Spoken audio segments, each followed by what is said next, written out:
Las noches, compatriotas, una vez más comienza temporada de circos. Ahí ven a un peladito ahí en pantalla, no vayan a pensar que es alguien de la extrema derecha, ¿no? Es Dante Borges. Y tenemos también la presencia de el economista José Castillo. Vamos a analizar el tema o la pregunta que nos estamos haciendo. ¿Son organizaciones criminales? Queremos analizar esto del concepto, si son o no son. Tenemos que evaluar en qué nivel de criminalidad se encuentra lo que es el Congreso, los callejeros estos que roban en motos, celulares y toda esta gente del sicariato, el cupo y toda esta vaina que el Perú está afrontando día a día, llamado por el gobierno usurpador como terrorismo urbano. Así que damos la bienvenida aquí a nuestros invitados. Ya no se duerma, pedante. Más falta de educación. Ya, comenzamos con Dante Borges, ¿sabes? Algo breve, Dante. No te mandes un testamento. Adelante, Dante. Bueno, mire, acá hay un tema muy interesante porque el Congreso se está dando leyes para blindarse y leyes para acumular más poder, quitándole a los otros poderes, primero al Ejecutivo, después al Electoral y ahora ya hasta al Judicial. La Junta de Jueces se ha quejado, ¿no? Entonces prácticamente ya no va a haber poderes, ya el único poder va a ser. Pero acá viene una cosa, ya buen título has escogido. Son organizaciones criminales, los partidos políticos acá en el Perú. Yo creo que la cosa es más grave de lo que se supone. Normalmente, ¿no? Las mafias, por decir la mafia siciliana, ¿sí? ¿Ya? O las mafias que habían, pues, que contrataron para matar a Kennedy, hacen su trabajo de narcotráfico, casino, prostitución, etcétera, y trata, pues, de tener impunidad a través del poder, ¿no? Entonces se hacen algo así como una amistad, hacer conexiones así tipo chibolín para la mafia, ya, y tener favores, prebendas en la fiscalía, en el poder judicial. Eso es lo normal, ya, que los criminales traten de, digamos, tener prebendas de los políticos. Y así se creó el APRA. En 1932, el embajador Fernández Bácula, que era el que traía el opio para el barrio chino, y es uno de los fundadores y un gran mecenas del APRA. O sea que siempre ha habido, pues, ¿no?, infiltración del narcotráfico en los partidos políticos, etcétera. Pero acá la cosa es más grave. Es tan grave que una vez me consultaron. Miren, estamos en alerta porque puede pasar lo mismo que en Ecuador. Que en las cárceles hemos visto videos que están colgando a los policías, a los cuidadores. Se llama auxiliares de rehabilitación. Y están matando, han entrado a un supermercado, han ametrallado gente a una universidad, etcétera. Tal es así que el gobierno se movilizó en la frontera, policías, hasta militares, todo, porque la cosa en el Ecuador estaba incontrolable. Entonces me consultaron, señor Borges, ¿podría el Perú caer así como está sucediendo en Ecuador? Yo le dije que no, que eso es imposible, en el Perú no puede ocurrir. ¿Cómo no puede ocurrir? ¿Por qué?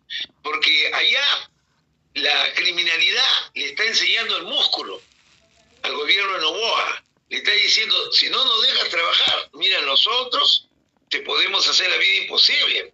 Nosotros también tenemos fuerza. Así como tú eres el gobierno, tiene fuerza, nosotros también. Y lo vamos a demostrar. Ya, eso es lo que está pasando en Ecuador. Los criminales le están mostrando la fuerza al gobierno. Acá en el Perú jamás va a poder ocurrir eso, porque los criminales ya están en el gobierno. Y los criminales están en el gobierno, así que ellos mismos son. Por ejemplo, ¿no? Miren lo que yo fui testigo, ya estoy hablando de 1900, del 12, pues, del 2012. Ya, de casualidad, me entero que en Papa León 13, kilómetro 62, yo fui a hacer el plano de la casa de mi mamá.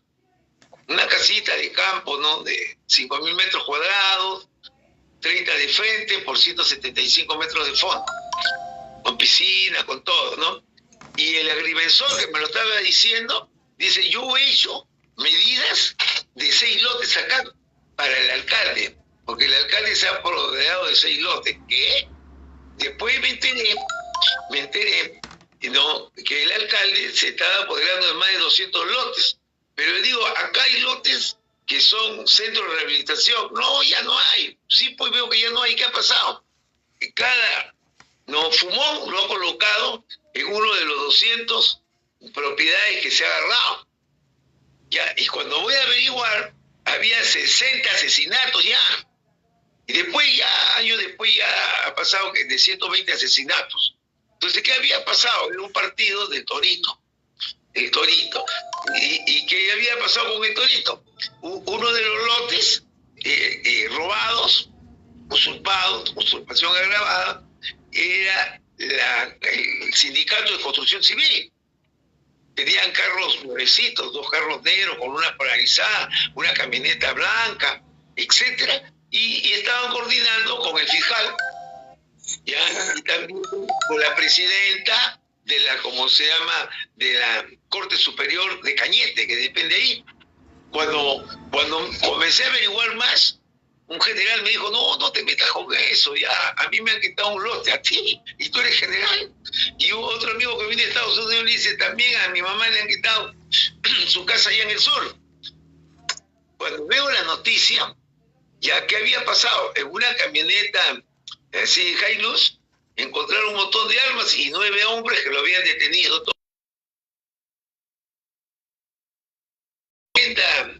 Cancha de fulbito, etcétera. ¿Qué había pasado? Los alcaldes no son cómplices de los, de las bandas criminales. Los alcaldes los había colocado la mafia esta de construcción civil, ya eran prácticamente títeres de los... El alcalde no gobernaba, el que gobernaba era la mafia. Así era. Ya, y recurren 120 asesinatos. Acá se han preocupado por cuatritos nomás, choferes que han asesinado y se han movido, pues les ha afectado los 4 muertos y los 120 muertos solo que hay ahí en Chile. 120, no estoy exagerando. Cuando yo digo una cifra, no puedo quedar mal si no soy taxativo en las cifras que estoy dando. Entonces le digo a mi hermana que la propiedad está a su nombre. ¿Qué ha pasado? Le habían asesinado a su abogado también. Y la doctora Lurroco de Montecillo no sabía eso. Y el fiscal Israel Luna no sabía. ¿Ya? Cuando yo ya fui, hablé con un general, etcétera, el mayor estaba complicado y el que hacía todos los trámites y todo era un suboficial. ¿Ya? Y el oficial que recién había salido, el alférez, no hacía nada. El que hacía todo y le daba toda la información a esta banda y después, años después, he visto que este alcalde de Chauca se ha presentado toda la familia en diferentes distritos. Cuando voy a ver, y en diferentes, partidos. Uno de ellos, el partido de Luna, ya, de José Luna, y también otros estaban postulando por el corazón, ¿no? De Somos Perú. Entonces, yo ya me he dado cuenta que ya la criminalidad está aprovechando la cuestión democrática para hacer lo que le da la gana. Y un gran ejemplo como es Ramírez, el de los 15 millones de lavado de la Keiko, el que le daba locales a Keiko, el que era secretario general de su partido. Joaquín Ramírez. El que dijo cuando... Dime. Joaquín Ramírez. Y ahora es ¿no? El alcalde de Cajamarca. Claro. ¿Ya? Y le han encontrado 2.000 millones. Ya, pues, ¿es del narcotráfico? ¿Va preso? No, no es del narcotráfico. Entonces hay que quitarle, pues, ¿cómo se llama? Alas peruanas. No, no es de alas peruanas. Ya, pues, no es de alas peruanas ni narcotráfico. ¿Y dónde es su fortuna entonces? Si él era microbusero, tenía un microbús. No. Era rellenador de microbús nomás. De rellenador de microbús se puede escalar a tal nivel. Y la fiscalía no dijo nada cuando él dijo, se me han perdido mis libros. Pues cuando venía por acá, en el taxi, se me olvidaron los libros en el taxi. Sí, pero eso de lo que ha sido rellenador de combustible de microbús, ¿eso dónde fue? ¿En Lima o provincia? Según datos exactos. A ver, Dante, a ver. En Cajamarca. ¿En dónde? A ver. Cajamarca era uno de esos que grita, que sube, cobrador de microbús, cobrador. ¿Cobrador? Ah, ya, cobrador, ya. Hay que especificar bien, pero hay que imaginarnos que Joaquín Ramírez, ¿en qué año habrá sido eso? Aproximadamente los años 90. Bueno, él prácticamente era solo una pantalla, porque él es el sobrino del dueño de Alas Peruanas. Ya, el sobrino del dueño de Alas Peruanas. Por ahí estamos yendo, digamos, por cierta influencia que tenía Joaquín Ramírez para poder ascender, ¿no? Tiene que tener algún padrino para poder ascender. ¿Cómo se va a quedar? ¿Cómo el tipo, siendo un jalador, va a llegar a subir tanto? Mira, Alas Peruanas es la más grande universidad de todo el Perú. Le diga chiquito a las universidades de Acuña. ¿Y quién es el dueño? Un sargento del ejército. ¿Cómo se llama? ¿Entiendes? ¿Cómo se llama el sargento? Ramírez, pues, Fidel Ramírez. Ya, que es el tío de Joaquín. Ah, claro, ya. Este Fidel Ramírez guarda todos los ómnibus de Alas Peruanas acá en el centro militar de Jesús María. Ya, en realidad, Alas Peruanas, toda la plata era de Vladimiro Montesinos, pues. O sea, Vladimiro Montesinos lo pone ahí a Joaquín Ramírez, en esa universidad. Vladimiro Montesinos lo pone a Elías, que ahora es congresista de Ica, o sea, lo pone como dueño de la universidad Alas Peruanas es financiado, digamos, con dinero de Vladimiro Montesinos. En su debido momento lo financió. Escúchame, pues. Alas Peruanas es una mafia del ejército, ¿entiendes? Ya, no lo entiendes. ¿Y el ejército está con quién? Con Vladimiro Montesinos, pues. Pero... ¿Con quién trabaja Vladimiro Montesinos? ¿A quién le dio $1 millón para firmar el acta de sujeción? A generales y almirantes, pues. Ajá. Entonces está ahorita Vladimiro Montesinos. ¿Con quién? ¿Cuáles son sus cómodas oficinas? Ya, y trabaja con Roger Amurús. La cárcel y naval. Roger Amurús también tiene una universidad, IDAT. ¿Ya? ¿Y quién es el joven que vivía en Palacio 10 años como abogado cuando recién salió? Elías, pues. ¿Y Elías dueño de qué es? De la Universidad San Juan Bautista, pues. O sea, pero todo está vinculado a la enseñanza, educación universitaria en el Perú. O sea, se meten con la formación de los jóvenes para crear su lavado de activos. No. Escúchame. Ellos han dado leyes para que la educación sea un negocio.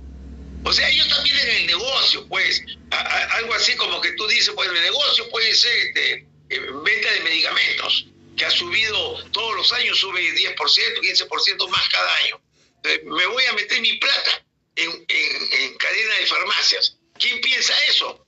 Este mafioso de Interbank, pues, ¿no? Carlos Rodríguez Pastor. ¿Ya? ¿Y por qué mafioso? Porque él es el que sacó plata para pagarle a la IPC. por eso que dio el golpe de Estado Velasco. Y a la página 11, ¿quién la hizo? PPK, pues. ¿Y PPK por qué huyó? Porque sacó 176 millones de dólares del BCR para pagarle por los cacharros que dejaba la International Petroleum Company, que es una subsidiaria en realidad de la Standard Oil de Rockefeller. ¿Ya? Entonces, ¿quién lo hizo? Ya lo hizo PPK. ¿Pero de dónde sacó la plata? Del BCR. ¿Pero quién tiene la llave del BCR? El presidente del directorio. ¿Quién era? Carlos Rodríguez Pastor, pues. Los dos huyeron. ¿Entiendes? Entonces, mírame, la mafia se han apoderado ya, pues, del poder de que estamos hablando. Entonces, es muy diferente. Ya, ellos son los mafiosos, por eso están dando leyes para tener impunidad. Son leyes anticonstitucionales. Ya ellos no pueden reelegirse.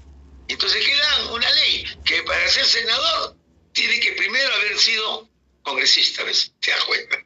Entonces, el que tiene gran capacidad ya no puede postular. Para presidente no piden requisitos, puede ser cualquiera, pero para senador solo ellos. Entonces, ya es lo que te estoy diciendo, no es una alianza de la mafia con el poder, sino ya la mafia es el poder.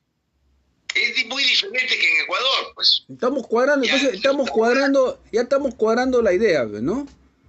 La mafia es el poder, ¿no? A partir de ese punto de vista, doctor Castillo, ¿cuál sería su reflexión? ¿Cuál sería la temática? No, definitivamente, muy buena noche con todos los que se conectan a tu canal, Daniel, Despierta Perú. Un saludo al doctor Dante Jorge, siempre muy acertado con sus opiniones. Y estoy de acuerdo, ¿no?, en que la misma mafia está dentro del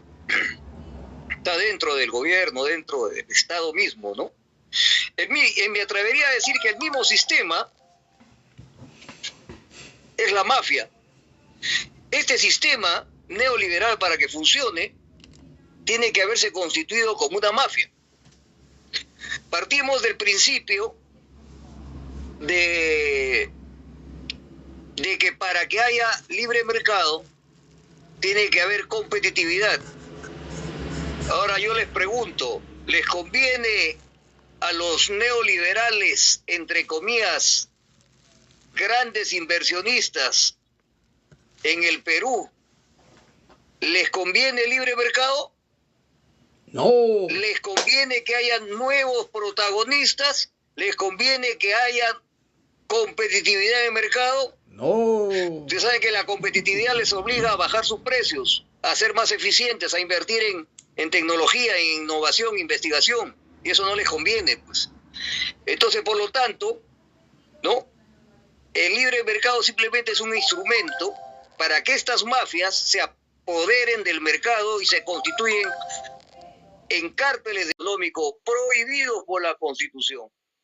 Pero sin embargo, en el Perú hay una impunidad y eso convierte al Estado en un Estado mafioso, en un Estado de mafiosos, gobernado entre bambalinas, entre las cortinas, ¿no?, por mafiosos, ¿no?, y por ladrones.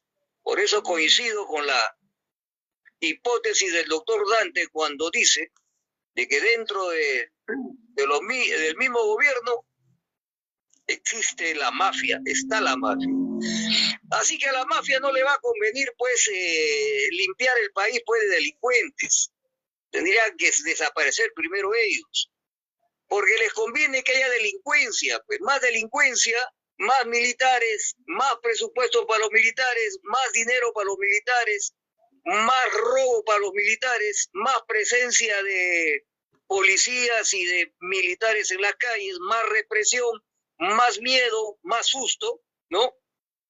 Y prueba de ello son las leyes que están dando actualmente, donde están tipificando, ¿no?, la delincuencia urbana como terrorismo. O sea que estos delincuentes no solamente, pues, se ven terrorismo en la sopa, sino que ahora ven terrorismo en las calles también, ¿no? Entonces, uno de sus instrumentos que ellos utilizan para poder afianzarse en la mafia del poder justamente, ¿no?, el miedo, el temor, ¿no?, la represión, la dictadura, ¿no?, represión. el miedo, influir el miedo, eso se llama biopolítica, ¿no? Eso lo explica muy bien Michel Foucault en su libro La cárcel, ¿no? Y eso lo explica también la psicopolítica de Han Chang, ¿no? Dice, ahora parte de la geopolítica, ¿no? Ahora lo que están utilizando es la biopolítica y la psicopolítica, ¿no? Hay que embrutecer al país para que la gente esté buscando qué comer, preocupada por dónde comer, ¿no? Hay que darle trabajo limitado para que haya mano de obra barata, se preocupen más por qué comer, por eso es que no es extraño que el 80% de la población económicamente activa es gente que no tiene un trabajo seguro, no sabe si el día de hoy va a comer o no va a comer, sale a hacer un trabajo informal, ¿no? Y estamos hablando por encima de los 10 millones de ciudadanos, ¿no?, económicamente activa. Entonces, eso se puede contrarrestar, se puede mejorar, pero no es voluntad de un gobierno dictatorial, no es voluntad de un gobierno mafioso, no es voluntad de un gobierno neoliberal, porque para que haya neoliberalismo tiene que haber robo, tiene que haber concertación de precios, tiene que haber cárteles de poder económico, cárteles. ¿Y el cártel qué cosa es un cártel? Es una mafia. Entonces, y la Constitución dice bien claro, prohibido en el artículo 61, prohibido los cárteles de poder económico, mejor dicho, prohibido las mafias. Pero como en este país está manejado por mafias, ¿no?, que controlan el poder judicial, ¿no?, legislativo, ejecutivo, ¿no?, controla inclusive las bases organizativas, ¿no?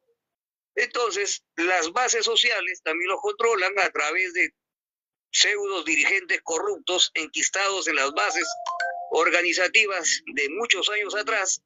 Entonces, todo ese control lo hacen con mucho dinero, ¿no? Porque cuando un dirigente va a pedir una reivindicación social al viceministro, lo que hace el viceministro es reventarle la mano a todos los dirigentes, y ahí queda todo. Entonces, este tipo de gobierno pues no responde pues no a una democracia. Esta es una democracia fallida, ¿no? Este es un país que ya no se constituye bajo el principio de solidaridad, sino que es un país donde todos están divididos. El neoliberalismo individualiza al ser humano, ¿no? Lo vuelve prisionero de sus propias necesidades. Por eso es que el peruano no participa, no lucha, no tiene conciencia política, solamente busca qué comer y a dormir, nada más. Ahí me quedo. Adelante, doctor Dante. Adelante, Daniel. Excelente opiniones. Estamos llegando a conclusiones gracias a la ayuda de estos analistas que parecen que vienen de otro planeta. Dan un respaldo continuo de mucha sabiduría. Dante Jorge, ¿y por qué Dina quiere tener la apariencia de Keiko? ¿Me puede explicar por qué esa forma psicológica de ver la política a través de Keiko? Bueno, ese es ¿cómo se llama? Una caricatura que le están sacando, ¿no?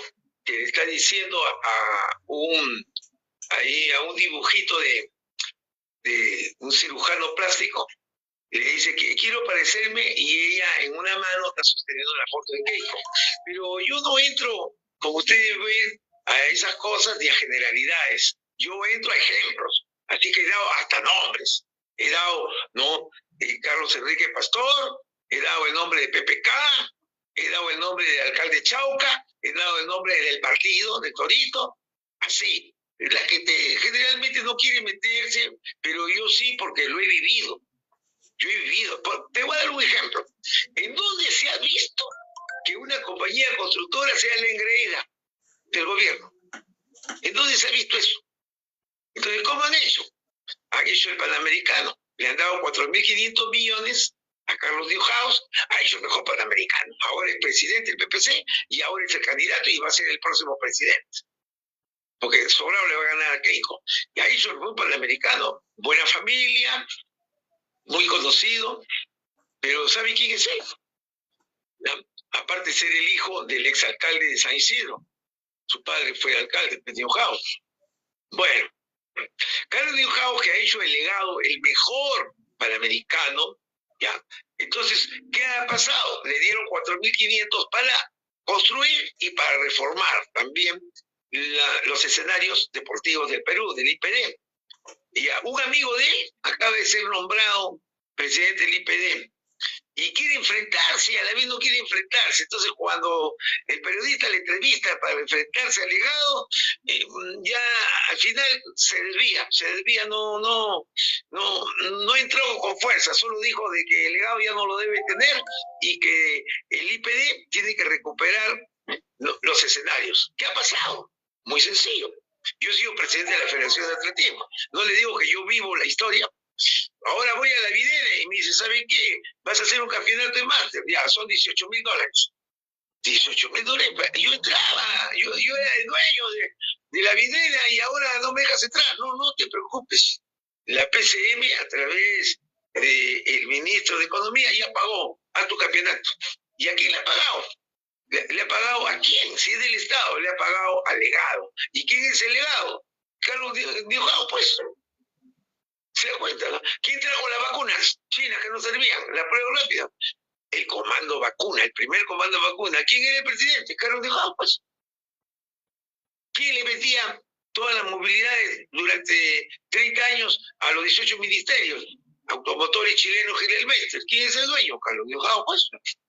¿Y quién ha hecho la torre del Panamericano? Carlos Nieuwhouse, pues. Ahora se llama legado.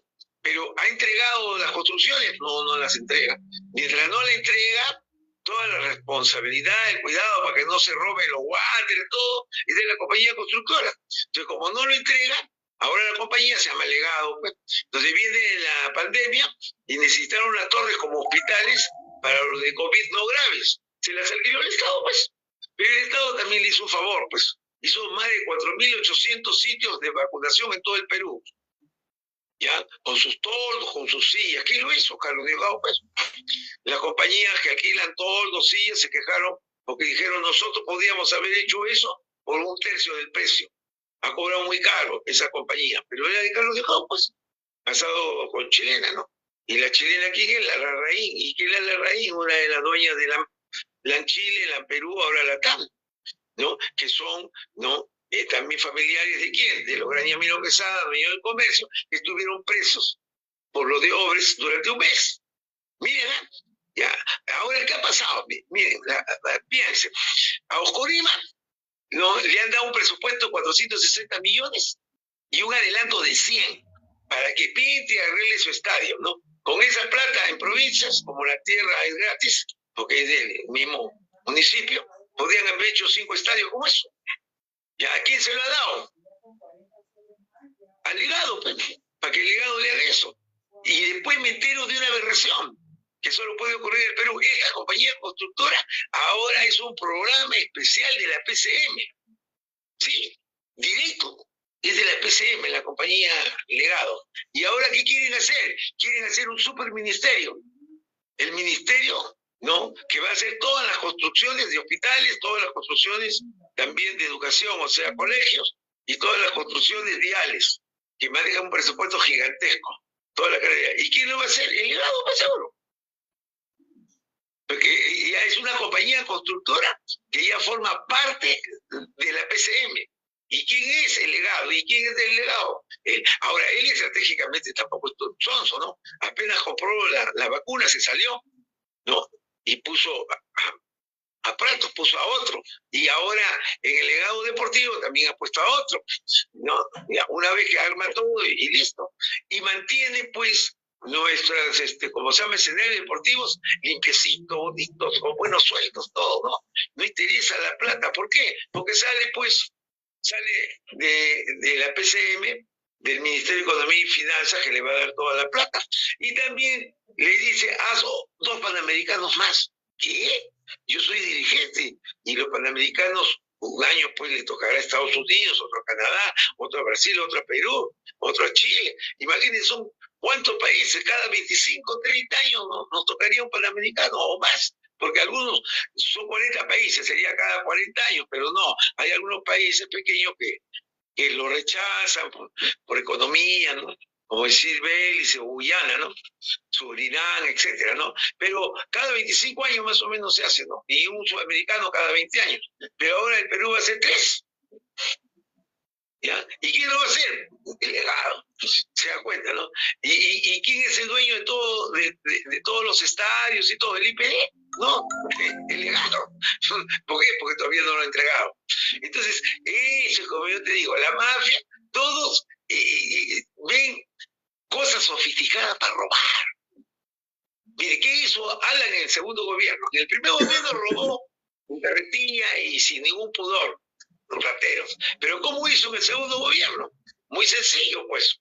Viene a Obres y Obres dice, bueno, vamos a esos columnas abandonadas por años y ahora lo vamos a convertir en la línea, ya que verdaderamente ya termina el tren, hace el tren.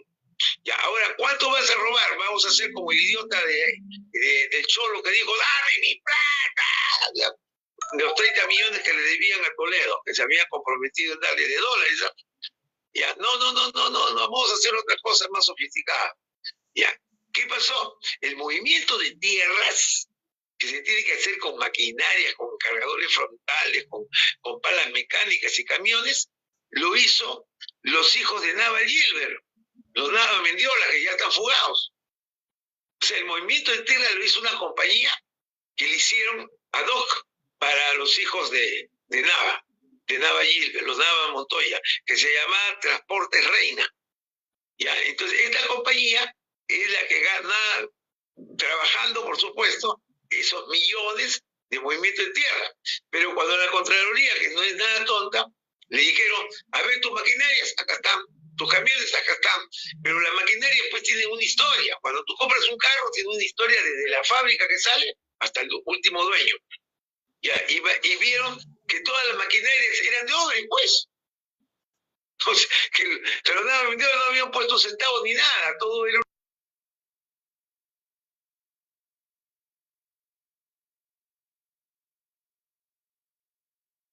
Si tú vas a hacer una obra, ¿no? De 4.000 millones, y a 400 millones sobre el movimiento en tierra, ya pues vamos a aparentar que la hago yo, pues hago la compañía, tú mismo la hablas, pero ponen otro nombre como que lo estoy haciendo yo, ¿no? Entonces es una manera muy fina de robar, ¿no? Entonces igualito están haciendo. Pues por eso ya los constructores ya han puesto el grito al cielo, que no hagan el superministerio de la construcción, que a mí me parece muy bien. Si yo gobernara, yo lo haría.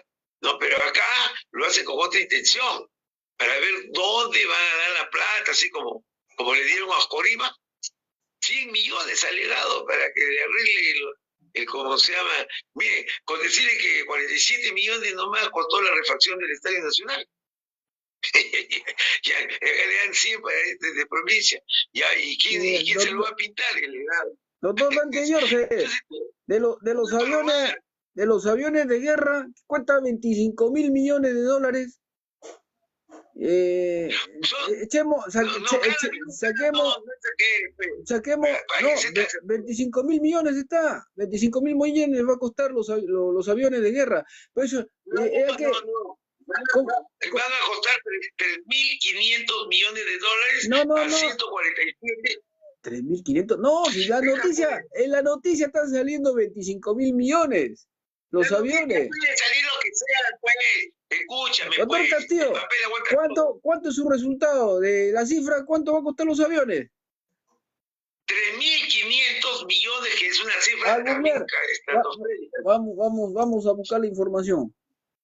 No, ¿qué información? Pues si yo mismo los voy a comprar, por eso te digo, pues. Son 3.500, cada uno vale 147 millones de dólares. En total, le estoy diciendo, el total es 25.000 millones. Nada, ¿por qué? Escúchame, mira, todo el presupuesto de guerra de Rusia es 48.000 millones. Con eso te digo todo. Ya, y que 35.000 va a costar, hablando.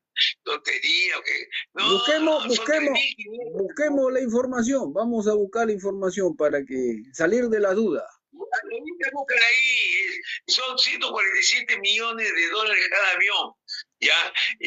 Ahora, me han preguntado sobre eso, ¿no? ¿Qué opino yo, no? Y yo le digo, mira, nosotros depositamos 312.000 libras esterlinas de oro para comprar hasta 7 blindados. Pero el trato era para comprar 2. Y no se compró, no quiso el Congreso peruano que se compre esos blindados antes de la guerra con Chile, porque la mayoría del Congreso eran chilenófilos, pues, como la actualidad, ¿no? Como la actualidad que son chilenófilos. Y no se compró, pero Chile sí. Chile no se sabe si compró porque estaba misio o se lo cedieron los judíos ya de franceses. Porque el agente chileno que hacía las compras de armas en París se reunía con los judíos franceses, es Nicolás de Piérola. Nicolás de Piérola es el que compraba, ya, claro, todos lo compraban en Inglaterra. Por eso los historiadores están equivocados, hablan tonterías, que Inglaterra. Hasta los vestidos venían de Inglaterra, los Casimir en London Swan venían de Inglaterra. En Inglaterra estaban las fábricas de todo. Entonces, todas las guerras lo hacen los judíos, nada más. Todas las guerras, hasta la guerra que hace Norteamérica la están haciendo los judíos. ¿No? La FED, la CIA con la Mossad. Hasta la Torre Gemela se le ha tirado la Mossad con la CIA. Ya, ¿y cómo se inventa eso? Ahí le voy a explicar al público. Escuchen.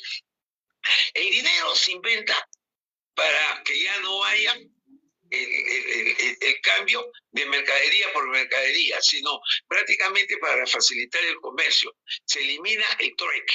¿Correcto? Muy bien.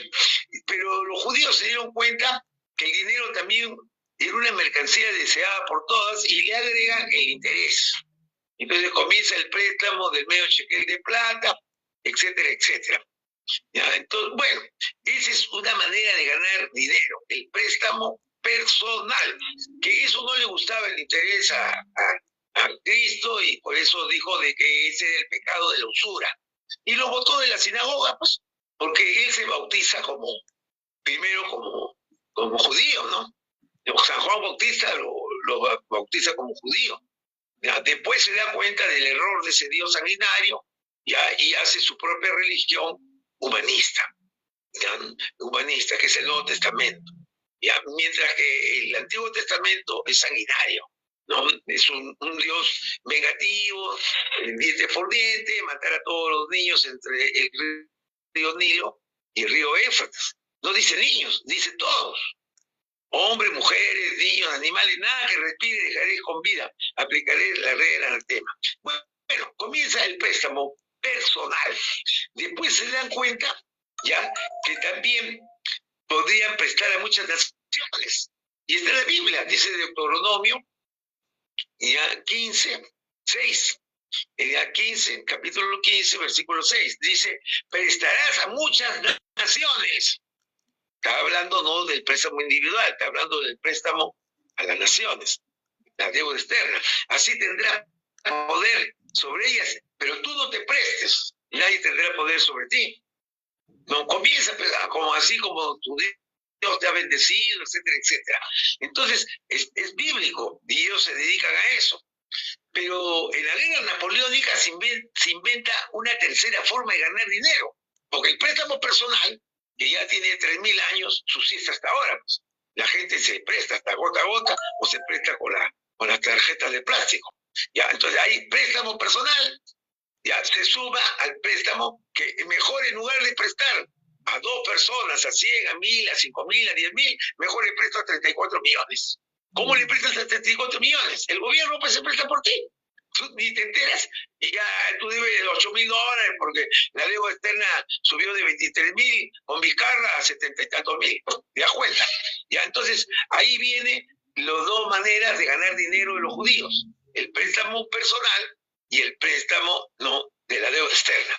Pero en la guerra napoleónica inventan una tercera y mejor forma. ¿Qué pasa? Todos los reyes de Europa reúnen 9 halcones llenas de monedas de oro, de libras esterlinas de oro, ¿no? De 9 gramos de 21 quilates.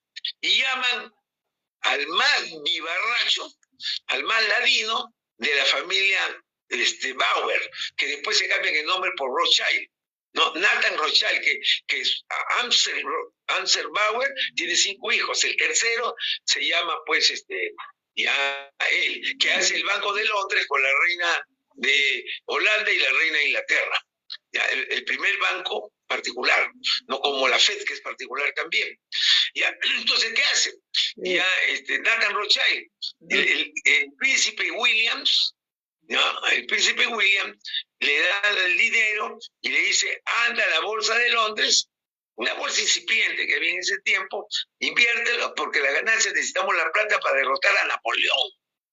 Así que él se lleva la plata, pues, y no hace nada, se tira la plata.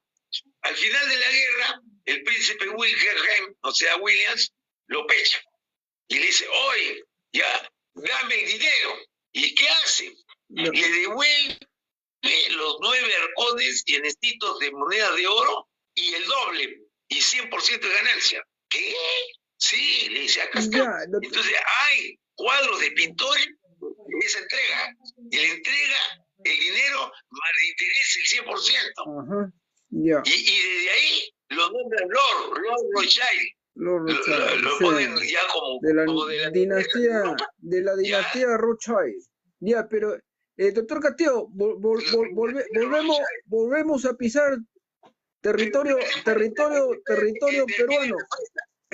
Volvemos a pisar territorio peruano. Mira, la cuestión acá del paro del 10 de octubre del gremio de transporte, vamos a ver un video, escuche atentamente un video. ¿Ya? Escuche, porque tenemos que aterrizar en el territorio peruano, eso es lo Rothschild, me llega. hablemos de los términos peruanos. A ver, vamos a escuchar el video. En el Mininter, en el Ministerio del Interior. No,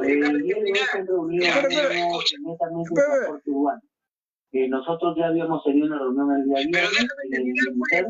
Escuchemos el video. En ese sentido no hemos participado el día de hoy, ¿no? Hoy día sí, más tarde van a hablar con sus bases para ver si participan o no. Así es, la reunión es a nivel nacional con nuestros dirigentes para tomar una posición ante este llamado de paro que lo han hecho algunos gremios del Cono Norte, ¿no? Este grupo especial, el GOREX, ¿está trabajando? ¿Usted ha tenido algún tipo de información de su gremio o gremios que usted conoce, gremios amigos, de que han hecho trabajo de campo, inteligencia, porque tienen que trabajar de la mano de los involucrados, y son ustedes? ¿Ya están trabajando en campo? De parte de nosotros no tenemos ningún tipo de operación hasta el momento, como le digo. Nosotros cuando decimos o finalmente tomamos la decisión de hacer una paralización, obviamente nos preparamos para nuestras marchas pacíficas, sean coordinadas y ordenadas y se puedan realizar a nivel de todo el Perú. Claro, pero O sea, todavía no hay nada preciso con esto del paro del 10 de octubre. Todavía los gremios de transporte no se ponen de acuerdo. Pero acá, doctor Castillo, ahora volvemos con usted. ¿Los paros de los gremios de transporte funciona o no funciona? Para dar poner exigencia al gobierno para que cambie su manera de crear un poco más de justicia y buscar soluciones al tema de la inseguridad. Si les conviene al gobierno, funciona, si no, no. Recuerda lo que te acabo de decir. Las bases, las organizaciones civiles y sociales están tomados por dirigentes corruptos. Por eso es que entran en pugna. No hay acuerdo para ver si van o no van todos al paro.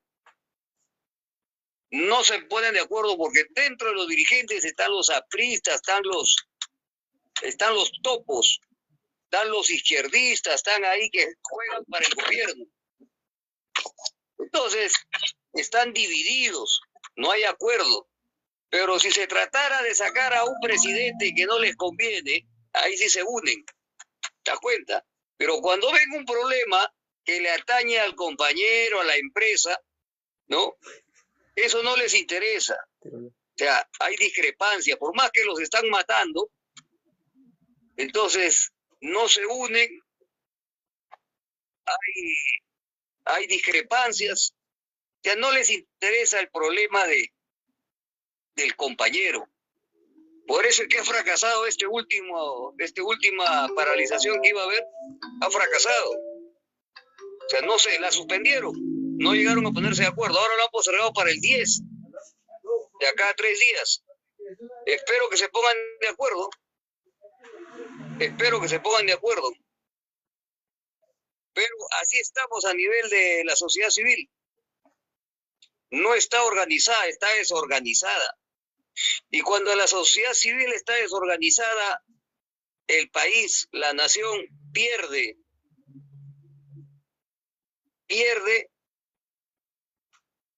lo que nosotros llamamos los abogados el Estado de Derecho. Porque el Estado de Derecho en una democracia se sustenta en base a las organizaciones sociales que participan libremente en la cosa pública. Pero cuando eso no ocurre y ponemos pues un grupo de pelagatos como representantes del pueblo, dizque como padres de la patria, ¿no? Y solamente se dedican a lo que estábamos hablando anteriormente, ¿no? A contubernios entre mafiosos.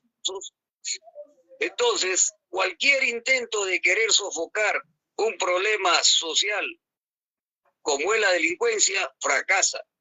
Porque la delincuencia no se sofoca solamente con paralizaciones. La delincuencia es un problema multisectorial y multidimensional que tiene 3 elementos fundamentales para poder atacar, que es la prevención, la represión y la rehabilitación. Con esos 3 elementos se tiene que trabajar, no solamente reprimiendo y metiendo y haciendo cárceles, se termina con la delincuencia. La delincuencia es multidimensional y multisectorial, pero yo no veo que ha habido un equipo multidisciplinario para poder enfrentar realmente el problema de la delincuencia. Solamente he visto que en el Congreso, ¿no?, han dado por hacer una ley donde terruquean a todo el mundo, o sea, cualquier manifestación urbana, ¿no?, o que está contra del gobierno, ¿no?, le van a llamar terrorismo urbano. Entonces, con este tipo de gobierno estamos mal. Por eso, Daniel, estos espacios son necesarios para educar a la gente, para enseñarles. Desgraciadamente, el problema se ataca de los 2 frentes, tanto de arriba como de abajo. Pero tenemos que demostrar cuál es el problema en sí. Y el problema tiene que nacer como fruto, como engendro de la misma sociedad. Pero una sociedad que tiene que estar empoderada con el conocimiento del problema. La sociedad tiene que saber a dónde está avanzando, a dónde va el país. Cuando no se organiza, cuando las bases sociales brillan por su ausencia, cuando las organizaciones de base no participan en la cosa pública, ya sabemos que el país se va a ir a la debacle, porque va a aumentar las brechas sociales, el hambre, la anemia, el desempleo, la delincuencia, se están acrecentando, la desesperación se va acrecentando, la necesidad se va acrecentando, la incultura se va acrecentando. Entonces tenemos que entender a través de las redes sociales, hacerles entender que el problema está solamente en cada uno de los peruanos conscientes y conocedores de la verdadera realidad social y política y económica que estamos viviendo. El no entenderlo, el no abrir nuestra mente y nuestro cerebro, el no no entender que este sistema es un sistema que ha sido un sistema neoliberal que ha sido desterrado de Europa, que ha sido desterrado de todos los países, porque en ningún país del mundo se aplican las medidas que se aplican acá. Ni Chile siquiera ha aplicado las medidas que se han aplicado acá de vender todo el país a precio huevo. Si tú vendes todas las empresas estratégicas, debilitas al Estado, porque el Estado ¿de dónde va a sacar los fondos para las obras sociales, para hacer obras públicas?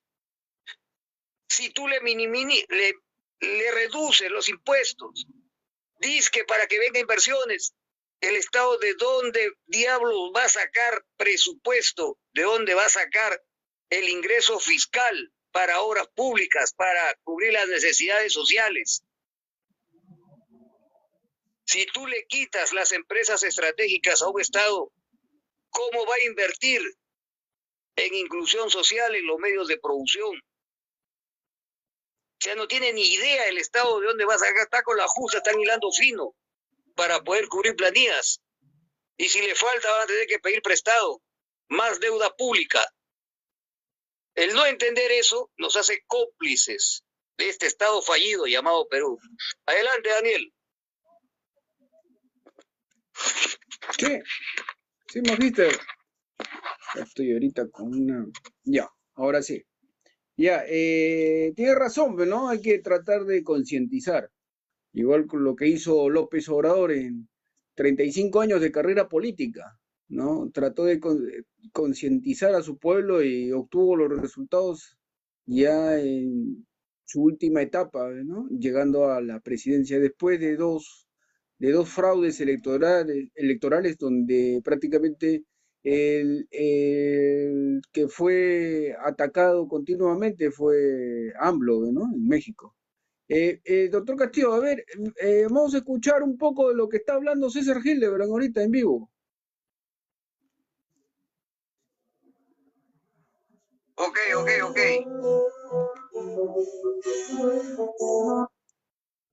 A ver, parece que ya terminó, pero vamos a retroceder.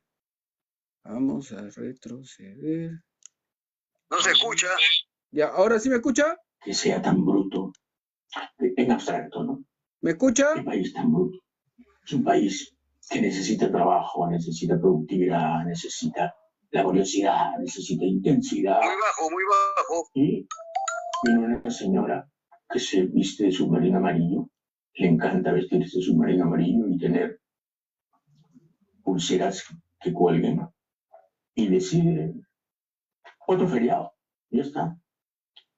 Y claro, feriado largo movería cerca de 110 millones de dólares.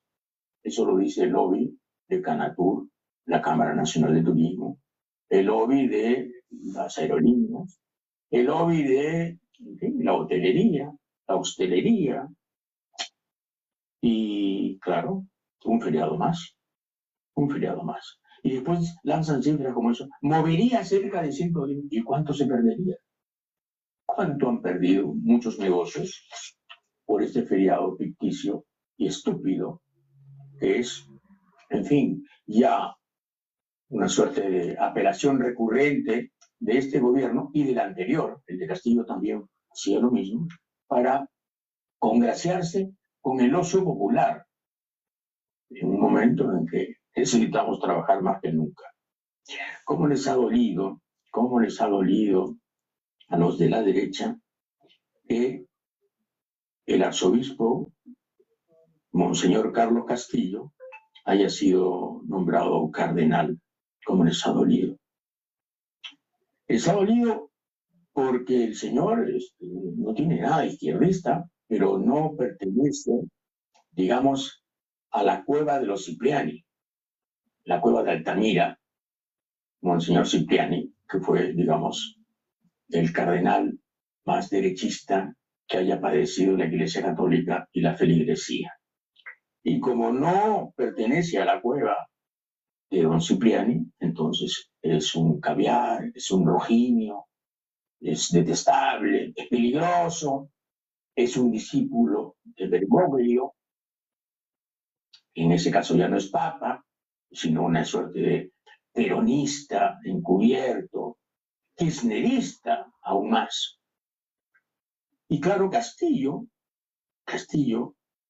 en su primera homilía, digamos, como cardenal, lo que ha dicho es, en fin, que los caviares son gente educada. Mira, se ha atrevido.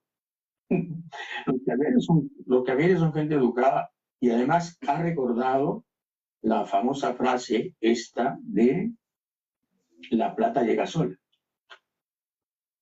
que por supuesto nos remite al doctor García, que le dijo a Jaime Bailey, según reveló Jaime Bailey, no te preocupes, métete en política, al final la plata llega sola. Él sabía por qué lo decía, desde luego. Ahora no llegaba sola, ¿no? Digamos que solita tampoco. Llegaba, en fin, en loncheras y maletines, y con el remitente muy claro, pero en fin, les duele mucho.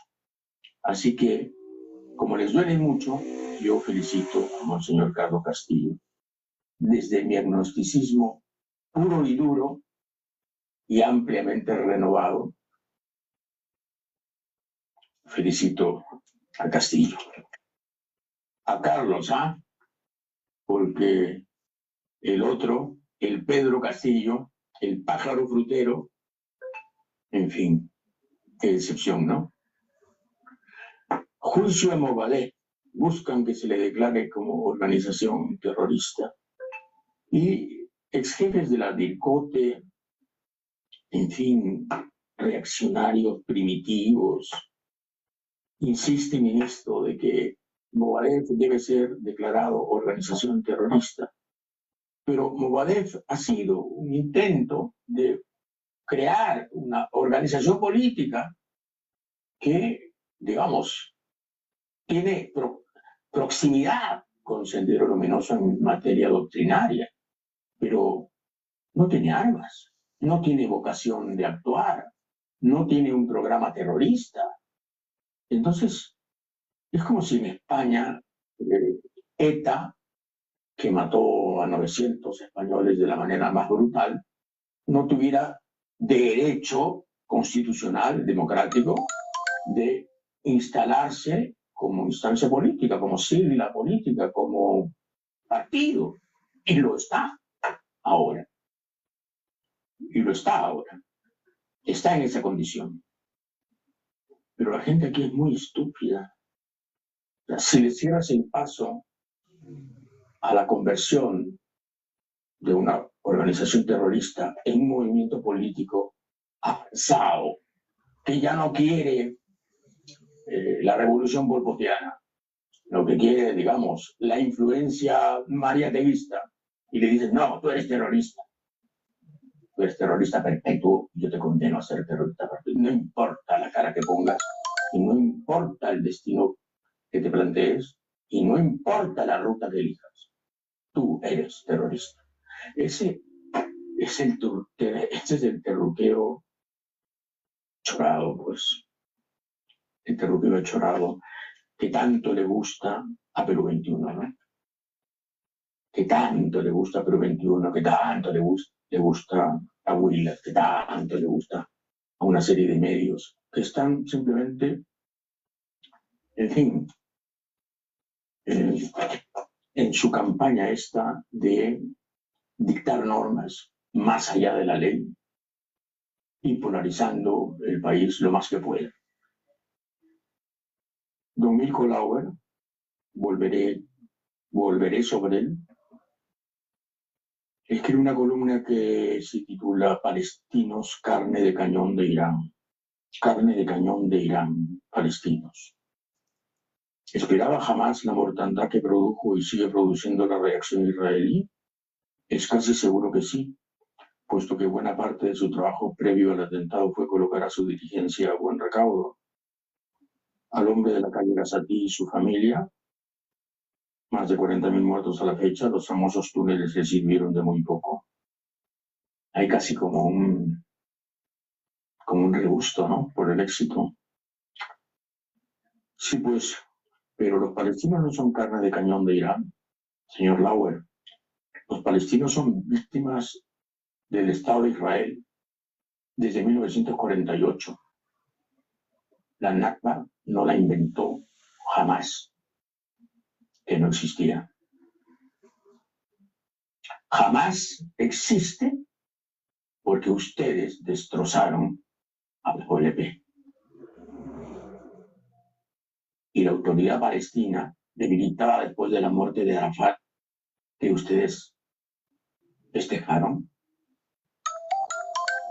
esa OLP debilitada y ese Estado palestino absolutamente cadavérico determinó que jamás se hiciera con Gaza y se hiciera popular en Gaza y ganara elecciones en Gaza y se hiciera fuerte en Gaza.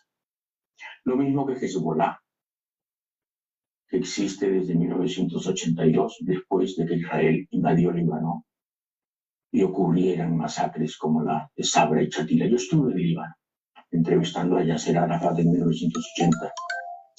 Conozco algo del asunto, he leído algo del asunto. Los palestinos no son carne de cañón de Irán. Los palestinos son víctimas de un Estado impuesto a la fuerza y con terror desde 1948. Los palestinos son víctimas del 48, del 67, ¿no? Porque el 67 Israel ocupó los territorios que hoy considera suyos ilegítimamente.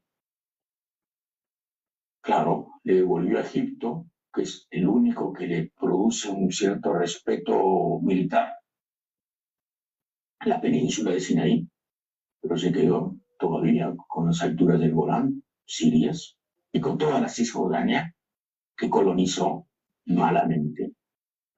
Los palestinos son víctimas de Israel, no carne de cañón de Irán. Pero claro, entiendo que usted no lo pueda decir. No lo puede decir porque la prensa peruana es pro-israelí abiertamente. Perú 21, por ejemplo, el diario que ha hecho las relaciones públicas una doctrina, tiene como columnista internacional a Ariel Segal, un señor que, en fin, es abiertamente judío, israelí, pro-israelí, y que tiene a su cargo el comentario político internacional de cada semana, ¿no? Y que escribe justamente el domingo pasado, o sea, ayer: mañana no habrá debate sobre quién causa más muertes en Gaza, si Israel con sus bombardeos o Hamás al usar a la población civil como escudos humanos en hospitales, escuelas y mezquitas. Lo que debe quedar claro es que este conflicto actual comenzó con una masacre que fue una clara declaración de guerra por parte de Hamás. No, aparte de lo que hizo Hamás, que fue horrendo y estúpido y suicida, el 7 de octubre hace un año, está lo que hicieron ustedes. A usted sí le puedo decir, señor, ustedes abiertamente, porque usted tiene pasaporte israelí. Lo que hicieron ustedes desde el 48, desde el 47, para ser más precisos, pero el 48 empezó la masacre y la tortura y el despojo permanente y un grado enorme de mezquindad y de vileza para tratar a los palestinos. Eso sí no empezó hace un año, empezó hace muchos años. Jamás es la furia que ustedes produjeron. Hezbollah es la furia que ustedes produjeron. Y lo que están haciendo ahora, no sé qué furia producirá. No sé qué furia emanará, pero sé que será grande. Y esas furias son hereditarias y letales. Doctor Castillo, a ver, algún comentario, está interesante, ¿no? La reseña que está haciendo del problema en Palestina. No sé si ha logrado escuchar. Sí, algo. Ya, sí, interesante. Mira, lo que Hillebrand pasa es que a través de la historia, los países siempre han luchado entre imperios. Siempre ha habido la imposición, el contubernio, ¿no? Entre reyes para someter, ¿no?, al más fuerte o para someter al más débil. siempre los imperios han luchado entre sí. Han aparecido nuevos imperios y han desaparecido imperios, como los babilónicos, los griegos, los persas, ¿no? Los romanos, el imperio romano, ¿no? Que llegó a conquistar casi medio mundo, ¿no? Entonces, esa forma de geopolítica que han hecho desde antes los imperios han ido perfeccionándose, ¿no? A través de la historia, a través de los años. Entonces, llegamos al siglo XIX, ¿no? Y empiezan las guerras entre imperios. Entonces aparecen nuevos reyes, nuevos imperios, ¿no? Desaparecen otros como el imperio húngaro, ¿no? Se disgrega, desaparece el imperio de los zares rusos, desaparecen los zares rusos eran los reyes rusos, ¿no? De Rusia, desaparece, ¿no? Y cambia el sistema de gobierno, ¿no? A través de revoluciones que son provocadas por los mismos gobiernos. Pero siempre, siempre esos reacomodos han tenido un trasfondo económico, donde hay más riqueza, donde hay más poder, donde hay más poder económico, donde hay más poder estratégico económico, donde pueden controlar las rutas económicas, ¿no? Esos países estratégicos ahí van atacando. Entonces, en el siglo XX, ¿no? También, igualito, los países se locuran formas de cómo someter al enemigo, ¿no? Cómo crear, cómo, como siempre le digo, cómo sacudir la canasta del hormiguero para que las hormigas rojas se peleen con las hormigas azules. Entonces siempre hay uno que sacude el hormiguero. Entonces los más fuertes siempre se ponen de acuerdo, ¿no? Y siempre ha predominado el imperio inglés, ha predominado por su estrategia geopolítica, ¿no? Siempre se ha caracterizado el imperio inglés, los ingleses, los anglosajones. ¿Por qué? Porque su estrategia de ubicación geopolítica, ¿no? Lo constituye en uno de los países con la más grande fuerza y flota marítima en el mundo. Es una de las flotas marítimas más fuertes del mundo, ¿no? Por su constitución geográfica, ¿no? Está rodeada prácticamente de mar. Entonces, es propicio para que se constituya en una de las fuerzas, de uno de los países con más costa, ¿no? A ambos lados. Por lo tanto, tiene la posibilidad de desarrollar una de las más fuertes flotas marítimas en el mundo, ¿no? Y a través de los años, a través del tiempo, ¿no? Los anglosajones siempre han predominado, pues, ¿no? Y se han constituido, ¿recuerdas, Daniel, los piratas filibusteros más importantes del mundo, junto con los vikingos, pero siempre los anglosajones se han caracterizado por ser piratas, ¿no? Filibusteros. Entonces, llegamos al siglo XX, ¿no? Y propicia el contubernio para un nuevo orden mundial. Se ponen de acuerdo, hacen una primera guerra mundial, elucubran los instrumentos, vamos a hacer una nueva forma de hacer economía. Entonces vamos a destituir todo lo que es el keynesianismo y vamos a imponer un nuevo sistema de creación de valor, el monetarismo. Doctor Castillo, usted... Entonces, cuando existe... Dime. Usted nombra siempre a Michel... Quiero llegar a Israel, ¿ah? Sí, usted nombra siempre... A Israel voy a llegar, ¿ah? Sí, usted siempre nombra a Michel Foucault, ¿no? Y acá tengo un video, el título es ¿Por qué la CIA amaba a Foucault? ¿Por qué la CIA amaba a Foucault? No sé si dentro de su información tiene ese dato.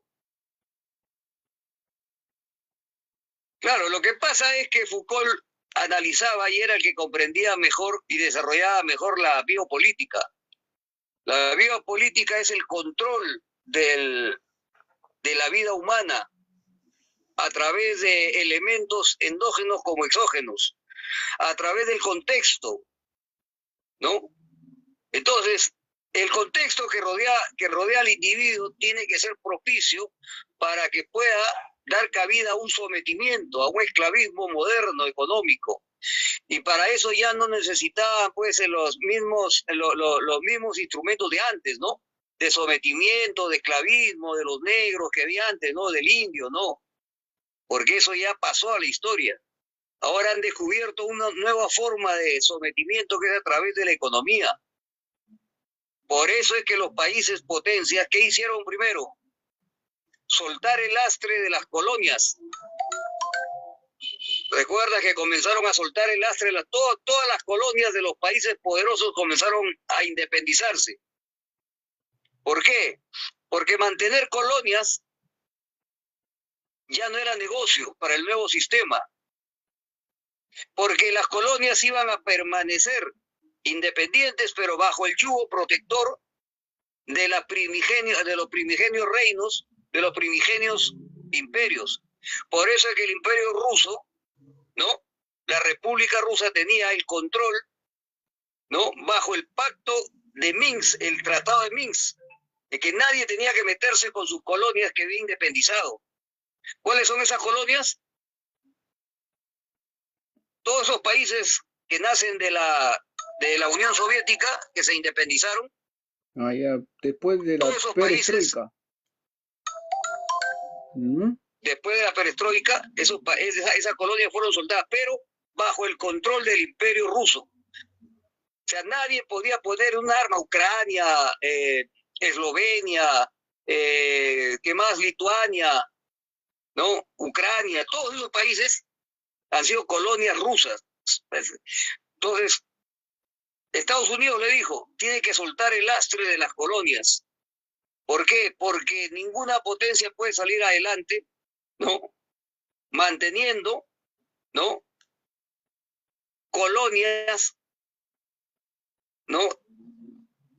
Que no van a poder sobrevivir solas. Entonces algunos van a desaparecer o se van a anexar, pero otros van a permanecer como países. Dentro de ellos, como te vuelvo a repetir, Ucrania, el otro, Eslovenia, ¿no? Todos esos países que han sido parte de lo que es la colonia rusa. Igualmente, Estados Unidos también se ha soltado de sus colonias, las ha independizado. ¿Para qué? Para que a través de un sistema neoliberal de compra de países, entre comillas, porque lo que hicieron es simplemente, ¿no? Comprarle o sea, ir a esos países y comprar la carne nada más. El resto ya es problema de ellos. Doctor Castillo. ¿Te das cuenta? Entonces, los países, colonias como el África, por ejemplo, ¿qué hicieron? Imponer, ¿no? La compra de empresas estatales por parte de inversionistas privados. Pero ¿qué es lo que hacían con el nuevo orden mundial? Primero tenían que crear el monopolio del dinero. Entonces, en la Primera Guerra Mundial crearon el monopolio del dinero, la Reserva Federal. Pero como era dinero fiduciario, tenía que haber otro sistema económico para que funcione. Y ese sistema económico era el sistema monetarista. Cuando descubren el sistema monetarista, comienzan a elucubrar cómo manejar la masa monetaria. Quien maneje la masa monetaria va a tener un poder inmenso. Entonces se elucubraron cómo, ¿no?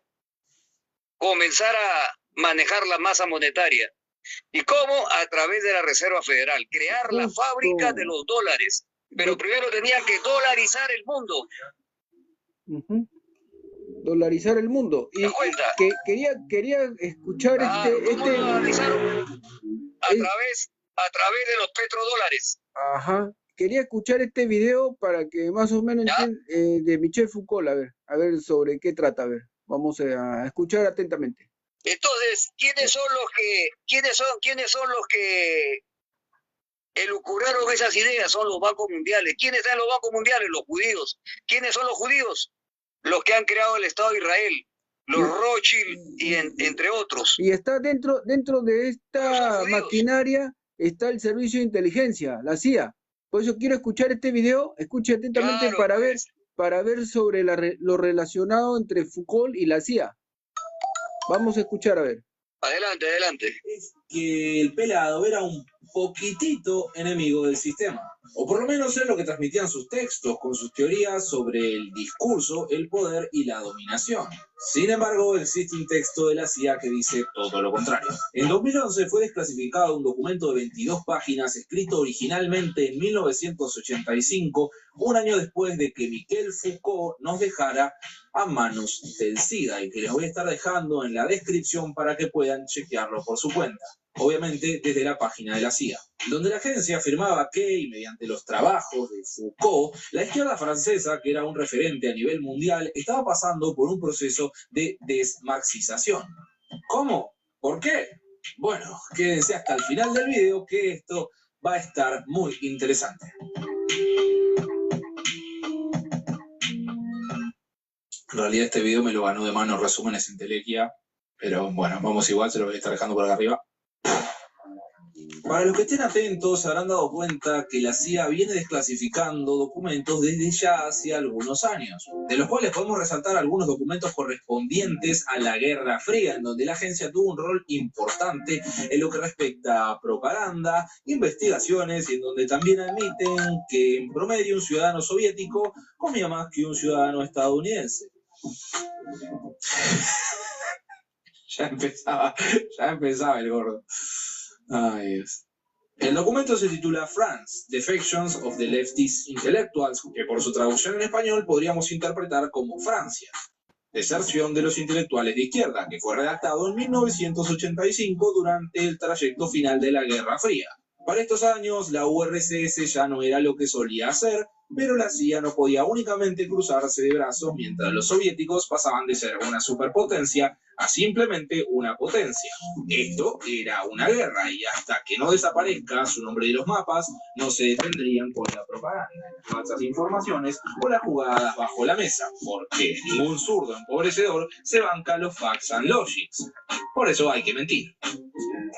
Francia, principalmente de 1940 en adelante, fue la cuna de algunos de los intelectuales más importantes del siglo XX, de los cuales podemos resaltar a Albert Camus, Jean-Paul Sartre, Simone de Beauvoir y la persona de la cual trata este video, Michel Foucault. Y todos, en mayor o menor medida, estuvieron en algún momento de su vida relacionados estrechamente con el marxismo. Y si bien Foucault rompería sus lazos con el Partido Comunista Francés por más de una razón, principalmente ligadas a su sexualidad, su obra era claramente antisistema. Pero muchas de estas aristas dentro de sus textos podrían ser interpretadas para atacar de forma directa tanto al marxismo como al liberalismo. Y para entender esta parte creo que es necesario detallar algo que ya hice en otro video que les voy a estar dejando acá arriba, pero de todas formas me veo la necesidad de resumir. Estados Unidos, junto a sus políticas económicas y luego de la Segunda Guerra Mundial, carecía completamente de intelectuales a su favor. Ser intelectual y simpatizar con el marxismo eran casi sinónimos, y que los mayores referentes a nivel mundial en cuanto a la filosofía, la sociología o a la psicología se decanten por el marxismo les pesaba muchísimo. Incluso la introducción del documento reza: los intelectuales importan en Francia probablemente más que en la mayoría de las democracias occidentales. Ellos tradicionalmente han jugado un rol clave en el proceso político como apologistas para la posición de varios partidos y como una vitrina importante en la búsqueda del respeto doméstico e internacional. Y cerrando cita, lamentablemente para las políticas de Estados Unidos en Europa y en el tercer mundo, comúnmente estos estaban relacionados al Partido Socialista o el Partido Comunista Francés. Es de público conocimiento de que Michel Foucault, más allá de ser uno de los referentes máximos de la izquierda contemporánea y de que sus teorías sirvan para interpretar cómo opera el poder dentro de las democracias liberales, tuvo enfrentamientos verbales con el Partido Comunista Francés, del cual también supo formar parte durante el periodo de 1950 a 1953. Pero de ahí a que la CIA te dedique un documento de 22 páginas en donde dice que fuiste clave para la desmarxización de todos los intelectuales de Francia, hay como un océano de distancia. Las herramientas brindadas por Miquel marcarían un antes y un después en las ciencias sociales, y tras lo que él interpretaría como intelectual específico, en realidad ocultaba una revolución que marcaría el destino de la izquierda francesa. Aquel método con el cual podíamos desestructurar las construcciones discursivas que habían caracterizado al bloque occidental posteriores a la Segunda Guerra Mundial de carácter liberal, también podían hacer lo mismo con aquellos dogmas de carácter marxista. Y como prueba de que nuestro discurso, más allá de que tenga valores completamente distintos, también puede ser funcional a otro discurso con valores completamente distintos, a la CIA esto le venía como anillo al dedo. Se había dado un paso importantísimo, y era que uno de los movimientos progresistas mundialmente referenciados se había separado del discurso de emancipación obrera soviético, y los trabajos de Miquel Foucault servirían como diccionario para lo que la CIA llamó la nueva izquierda. No porque estos se hayan alineado con el estadounidense, sino que ahora las luchas de la izquierda estarían tomando otro rumbo, que no difería de aquellos valores que siempre habrían defendido en contra del dogma religioso y tradicional que siempre había caracterizado a las políticas estadounidenses.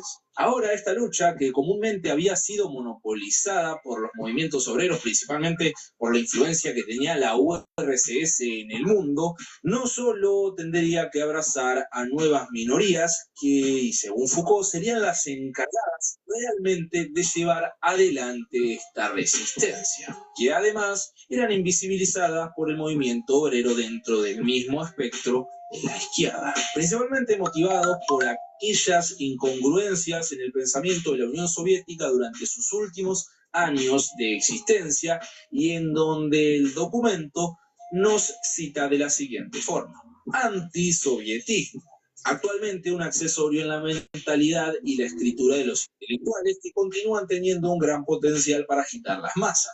La visita del secretario general Gorbachov a Francia este otoño generó protestas no justamente por la derecha.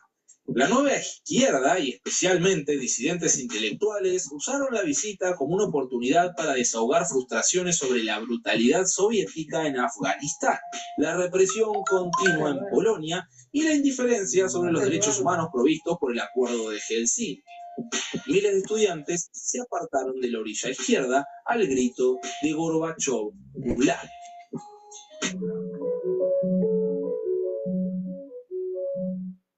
No es que este archivo sea una pieza sociológica majestuosa, pero sin embargo nos deja una historia bastante particular.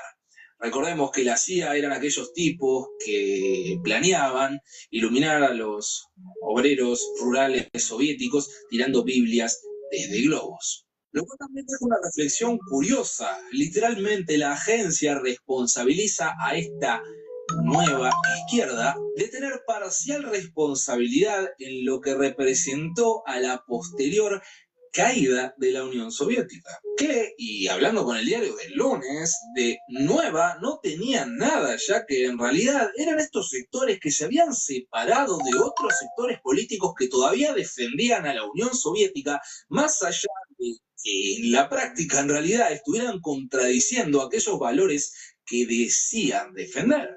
Hablamos de una Unión Soviética autoritaria, imperialista, y que durante sus últimos años supo comportarse exactamente de la misma forma que los Estados Unidos y demás países, principales países del bloque occidental. A tal punto de que Gorbachov sería recordado como aquel tipo que vendió a la Unión Soviética y que incluso el Partido Comunista Soviético intentó sacarlo de su cargo mediante el golpe de agosto, y que lamentablemente para los soviéticos fue frustrado. Pero bueno, tampoco estamos acá para hablar de los soviéticos, sino que estamos hablando de Foucault y por qué la CIA lo consideraba un tipazo. Lo cual denota una característica tristísima de todo este asunto, y es que en realidad todo es una puja de poder y posicionamiento político y nunca de debate de ideas.